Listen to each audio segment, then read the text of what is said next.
Hello tout le monde et bienvenue dans une nouvelle vidéo scrap, ça faisait super longtemps et là j'avais très envie de faire ce projet, donc je vous propose aujourd'hui de réaliser un calendrier de bureau façon mermaid, donc un joli petit coquillage dans les couleurs de sirène. À la base c'était le coquillage qui me plaisait et puis après je l'ai monté comme ça, donc ça a été un long moment de réflexion parce que je ne savais pas en fait sur quoi je partais au début, et là on voit une petite saleté noire sur mon coquillage, tout est normal. Donc voilà, on va voir tout de suite comment réaliser ceci. Donc moi j'ai utilisé ma Scan & Cut, mais vous retrouverez les fichiers en partie plus informations sur le blog. Donc je prends mon coquillage que je vectorise tout simplement, donc d'abord par trait, et ensuite ici je viens sélectionner la couleur. Donc je vais chercher mon JPEG dans mon ordinateur. Donc voilà ce que l'on obtient. Ensuite on peut augmenter le nombre de couleurs, moi je l'ai mis à 10 et donc on obtient ceci. Donc là j'ai deux coquillages comme ça, je ne sais pas pourquoi, mais je vais pas garder les deux, je vais en garder un seul. Donc je garde un coquillage entier et un contouré. Vous pouvez bien sûr le faire à la main, je vous ai montré, enfin je vous ai donné les fichiers pour que vous puissiez les imprimer et les découper, hein, c'est totalement facile. Moi j'ai un plotter de découpe, donc concrètement je vais pas m'embêter à découper, donc je me suis dit que j'allais vous montrer en même temps le pas à pas sur Canva pour pouvoir vous faciliter la tâche si vous avez vous aussi la Scan & Cut. Donc une fois que mes coquillages sont bons, je les ai redimensionnés à 15, tout simplement.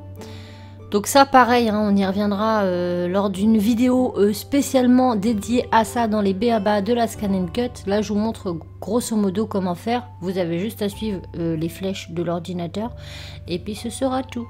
Donc je mets à 15 pour qu'ils soient tous les deux de la même taille, et j'ai groupé aussi la forme de mon coquillage. Voilà! J'ai mes deux coquillages, maintenant je vais pouvoir les enregistrer dans mon ordinateur et les importer dans ma machine pour les découper, ce qui me facilitera beaucoup la tâche. Mais sachez que c'est un projet que vous pouvez réaliser sans machine. Voilà, vous imprimez, vous découpez et ça sera plus long, mais ce n'est pas infaisable. C'est une forme très très simple à faire. Et voilà donc ce que l'on obtient. Donc ça c'est la forme qui est détaillée, donc vous voyez qu'on découpe chaque petite lamelle tout simplement. Donc là je les range dans l'ordre après les avoir disposés sur mon papier de façon à ne pas être embêté par la suite pour le sens. Et donc ensuite j'ai à chaque fois deux coquillages, un de couleur irisée dans du cardstock et un dans du, je ne sais plus le nom, du papier ACP 210 grammes je crois blanc. Voilà, donc on vérifie bien le sens parce que le coquillage n'est absolument pas symétrique, donc c'est important de suivre le sens. Et une fois qu'on a les deux parties, on les colle entre elles tout simplement, et on fait ça pour le devant comme pour l'arrière. Donc pareil, pensez bien au devant et à votre derrière pour ne pas que vous colliez les choses à l'envers et que du coup ça ne s'encastre plus. Donc c'est très très important de prendre le temps, surtout par rapport au sens des papiers, parce que comme je vous l'ai dit, le coquillage n'est pas symétrique des deux côtés, donc c'est pas le même dessin, et si vous inversez, eh ben ça n'ira pas. Donc là, voilà, je fais mes fonds. Donc les fonds, je les ai tout simplement doublés pour que ce soit plus épais pour les couvertures. Maintenant, je vais m'attaquer à mon coquillage qui est totalement découpé. Et là, je vais vous montrer comment j'ai fait l'effet mermaid. Donc moi, j'ai utilisé les pâtes 3D de chez Aladdin. Donc là, c'est un bleu irisé, bleu-vert magnifique. J'ai voulu tester avec ces pâtes là parce que je les avais jamais utilisées, mais vous pouvez franchement faire avec autre chose, que ce soit avec des encres Ising, que ce soit avec une encre, un pad tout simplement de couleur assez irisée, ou rajouter de l'irisé dessus. Enfin, il y a plein de façons de faire ça. Moi j'ai pris ça parce que j'avais ça sous la main, mais prenez ce que vous avez qui est de cette couleur. Pareil, il existe des fois, vous savez, les peintures tulipes, et ben vous pouvez prendre ça, une couleur bleue irisée, et puis vous l'appliquez de la même façon que moi j'applique ma pâte. Donc là moi je l'applique au tampon pour avoir un effet un petit peu de texture sur le dessus. Donc je fais ça bien sûr sur toutes mes petites découpes et en pensant bien à vérifier la forme qu'elles ont, enfin bien les positionner. Une fois que j'ai fait ça, je vais venir tout simplement les sécher au heat gun. Et en fait ça va cuire la pâte, ni plus ni moins. Donc on va voir de toute façon notre forme, elle va changer de forme en fait. Donc ça va cuire et ça va sécher. Voilà, en quelques secondes, c'est totalement sec au heat gun. Ensuite, pour le côté doré, j'ai mis tout simplement un peu d'eau sur mon petit plastique et je suis venue mettre des pigments.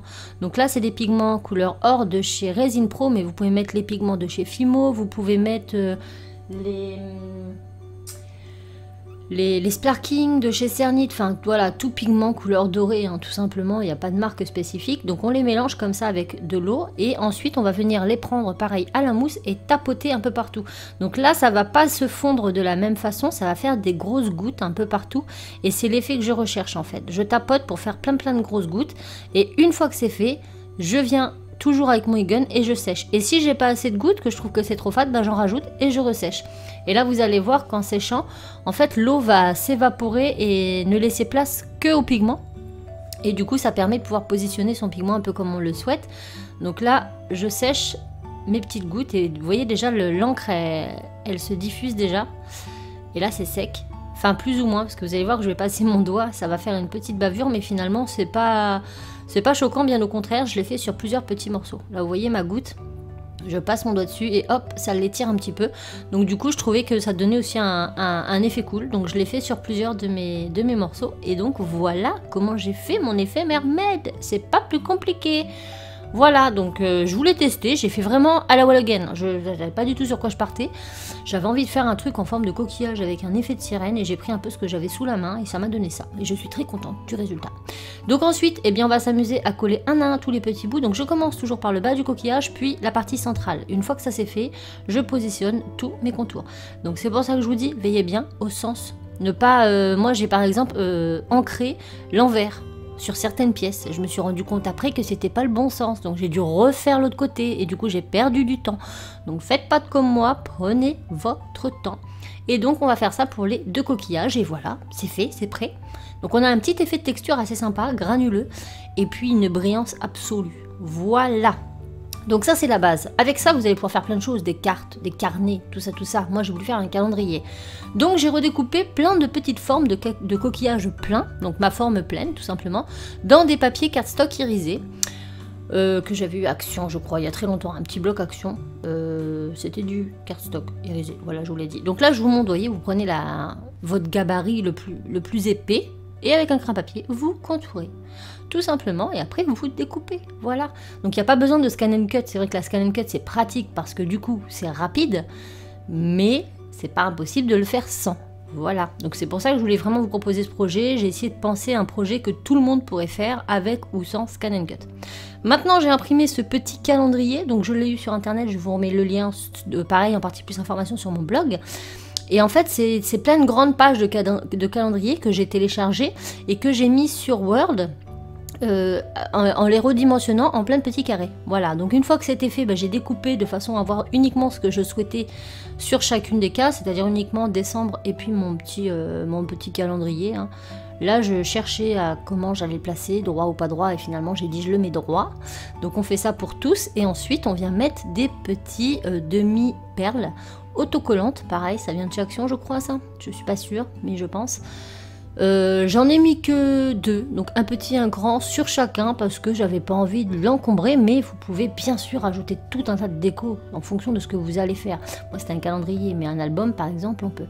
Donc pareil, on vérifie bien au sens, hein. Mettez pas mars derrière décembre par exemple, c'est logique. Ensuite on prend une petite perfo pour faire les trous, donc on fait d'abord sur une première et après on s'en sert de guide pour faire les autres. Tout simplement, c'est pas plus compliqué.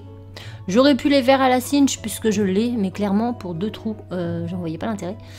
Ensuite, eh ben, on met tout ça ensemble, dans le bon sens, et on vient mettre un petit anneau, enfin un ressort quoi, pour les spirales. Là, je coupe l'excédent, je rabats et je vais resserrer.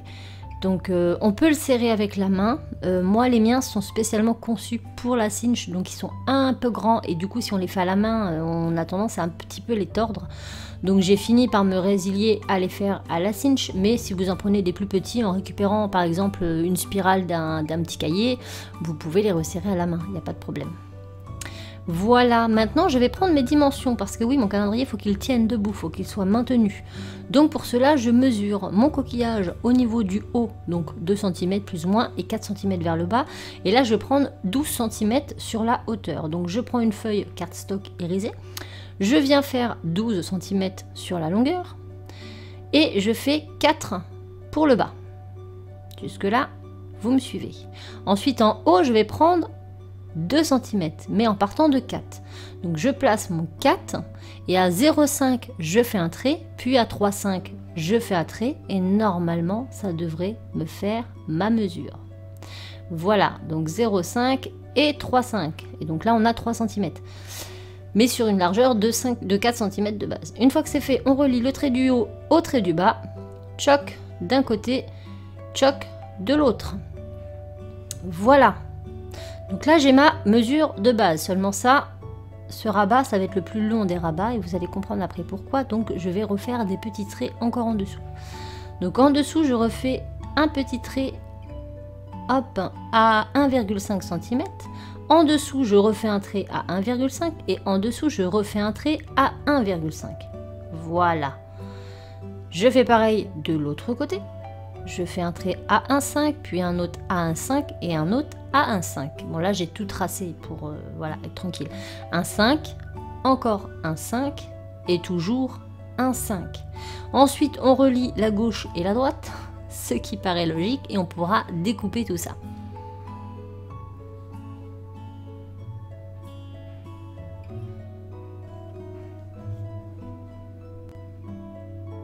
Donc là, je prends mon scalpel et je viens découper les contours du motif que je viens de réaliser.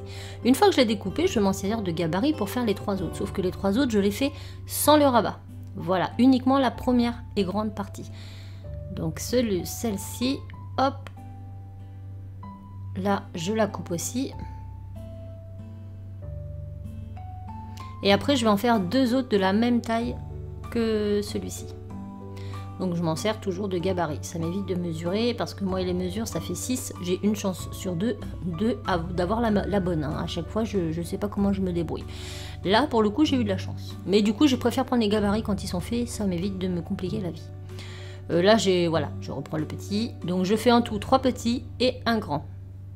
J'espère que je suis claire. Au pire vous mettez pause et vous faites marche arrière et vous aurez de nouveau le récap.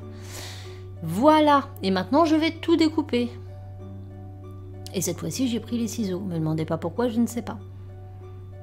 Maintenant, on va venir les coller. Parce que oui, si je les ai faits, c'est pour une bonne raison.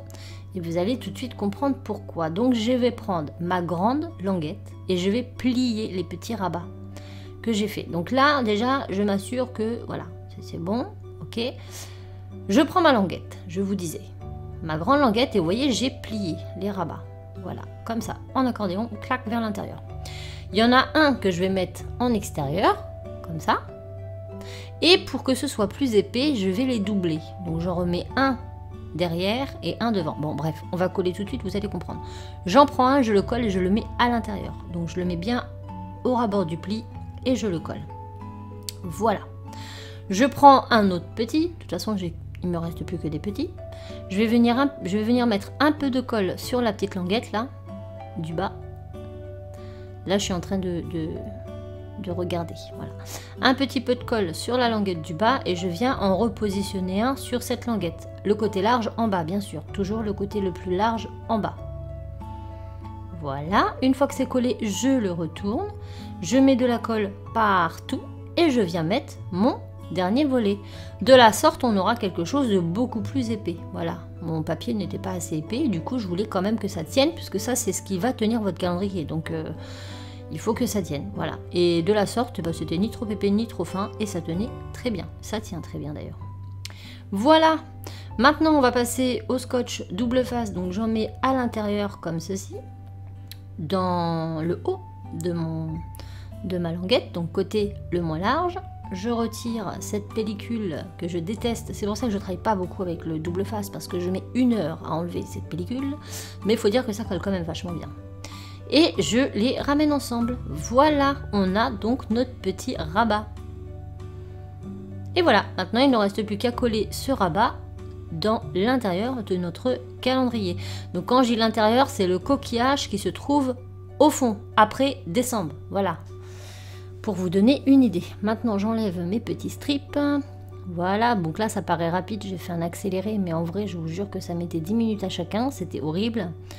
Donc bon courage à vous si vous êtes à cette étape, j'espère que vous aurez plus de chance que moi. Et maintenant on vient le coller en bas, donc bien sûr on ne le fait pas trop dépasser du bas du coquillage, normalement c'est fait pour arriver à ras du bas, voilà. sans que ça gêne en haut. C'est bien pensé, hein, vous avez vu, j'ai bûché sur le projet. Hein. Voilà.